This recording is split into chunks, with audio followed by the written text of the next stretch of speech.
in last place, when they play you, you are going to get their best shot. They're going to play their best game of the year. You're their rival. You're the team that they got to beat, because they can lose 5 games and beat you because you're supposed to be top dog, and boy, we had a great season. So our players need to understand, first of all, we've got to win and become that top dog. You know, I want to become the top dog in the OVC. I want to be the team that the other teams say, hey, we got to beat them if we want to win the conference championship. And I think that as far as the level of competition, you know, there are a lot of Division I players in the OVC. I've watched tape. You know, we've got some on our football team right here. And there's, even though the conferences may say OVC or ACC, there's a high level of competition in both leagues. Very good. And of course, when you talk in terms of the ACC, you've had quite a bit of experience in that area. Why don't you talk about some of the things that you've been involved in and some of your own athletic exploits during your earlier career? Well, I played at University of North Carolina. When we came in as freshmen, I think our varsity was 0-10 or 2-8. When we left as seniors, we were ACC champions. So I was part of a program that you came in was not very good and saw what it took to build it. And when I left, we were ACC champions in 1971-72. We played in the Gator Bowl against Georgia. I was voted the most valuable player in the Gator Bowl. My senior year, I won the Frank Porter Graham Award, which is awarded to the top 10 graduating seniors from the University of North Carolina. I won the Brian Piccolo Award, which was given to the most courageous player. I had an injury, serious injury before the season started, and came back and played from that. The one thing I think that I've been very blessed with as far as coaching and the opportunity to win is that I've had some excellent coaches that I've coached under, and I've coached at some excellent schools. I came back coaching at the University of North Carolina, alma mater, and from there I went to the University of Florida, and the head coach there was Doug Dickey, who was the head football coach at Tennessee, the University of Tennessee, and also the athletic director most recently at the University of Tennessee. And I learned a lot of things from Coach Dickey. From there I went to the University of Kansas. From there I went to Colorado with Chuck Fairbanks, who was coaching the pros with the New England Patriots, and he came to Colorado. From there I went to Northwestern University, and the head coach there was Dennis Green, who's now the head coach of the Cardinals. And there was a lot to be learned there. Dennis Green had an excellent mind as far as offensive football was concerned. Threw the ball, he didn't care much about running it, but threw the ball all over the place. And so that gave me experience in the ACC, in the SEC, in the Big 8, in the Big 10. And then from there I came back to the ACC at Wake Forest with Bill Dooley, who was my college coach at the University of North Carolina. And we, of course, developed a team there and ended up going to a bowl game and playing well. And then when Coach Dooley retired, I got my 1AA experience. I went to Dartmouth in the Ivy League. And I really believe that every coach that coaches should coach in the Ivy League because those young men do not receive athletic financial aid. And they're there because they want to. And you need to experience your best player coming to you on Thursday before your biggest game saying, Coach, I won't be at practice today because I got an exam tomorrow. I really need to study. You need that, you need that experience. You need that experience because that doesn't happen very often on Division I level.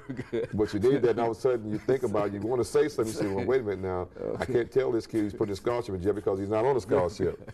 So you really need that experience. And from there, I went to East Carolina University.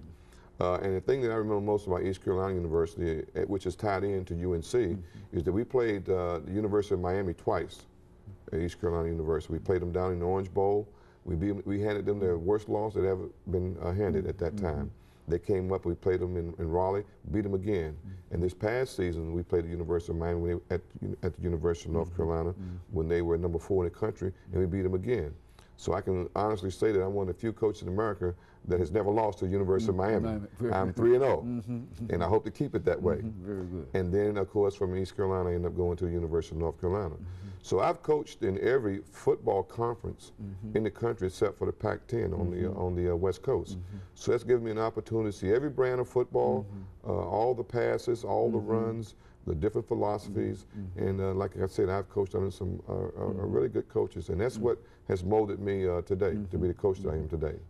Coach, you know, in terms of the highest level, the next level, what do you think about the NFL in terms of trying to? I know what type of player it takes to play on the NFL. I coached Julius Peppers at the University of North Carolina, and obviously he was about the second player taken in the draft. And I know the level that you have to work at, which is very, very hard. I have one of my former players here playing for the Titans, Michael Waddell. He was my special team return man. And I also worked at 2 pro camps. I went to the Pittsburgh Steelers and worked with them as an understudy, you might say. I also went with the St. Louis Rams the year they won the Super Bowl. John Bunning, who was teammates of mine, was the head coach at UNC. Went there and worked with them. It did like an internship in the St. Louis Rams training camp. And the thing that you see, and a lot of guys don't understand, that you see these guys that are millionaires, making a whole lot of money, riding around in fancy cars, but they work hard. They work hard at their trade. And a lot of guys think, well, once you get into pros, they don't really work hard, they collect their money. No, those guys practice hard, they lift weights hard, and they have to live a straight life off the field because everybody wants to be a millionaire. I'd love to make $9 or $10 million a year, and that's what that's all about. You know, that guy that's coming out of college, that guy that's under you, he wants your job. So those guys have to stay on top of what they're doing. They're very, very competitive because the money is so great and all the glamour and the fame that goes along with it. So I had an opportunity to be in that arena, an opportunity to see that. And so now when a young man comes to my office and coach, I want to play pro ball, I can tell him what it will take for him to get to that level and what it will take for him to be successful. Very good. And of course, Coach, we're nearing the end of this particular show, and we can only say that we're simply delighted at the information that you've given us, that it has been a very, very full profile, indicating that Tennessee State University is indeed fortunate to have an individual who has the kind of background and the kind of experience that you have, and seem to be committed to the idea of greatness for Tennessee State University. And of course, I think that there are many, many people that can buy into that kind of philosophy.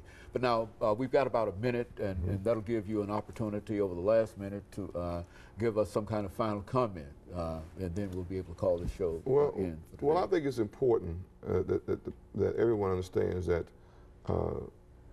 one person can't build a winning program. 2 people can't build a winning program. It takes the administration at Tennessee State University. It takes the student support. It takes the football players that you have to have. It takes the coaches. It takes the alums that are out in the different cities that see different players. It takes the fans here in Nashville to come out and cheer and support the football team. It takes dedication on our part to see that we're bringing the right young people into the program. And so my point is that it takes everybody and a lot of people to contribute to the success of a program. Very good. And of course, let me thank you for giving us that excellent information. And let me encourage our audience to tune in again next week for another informative edition of Comments. Thank you and good morning.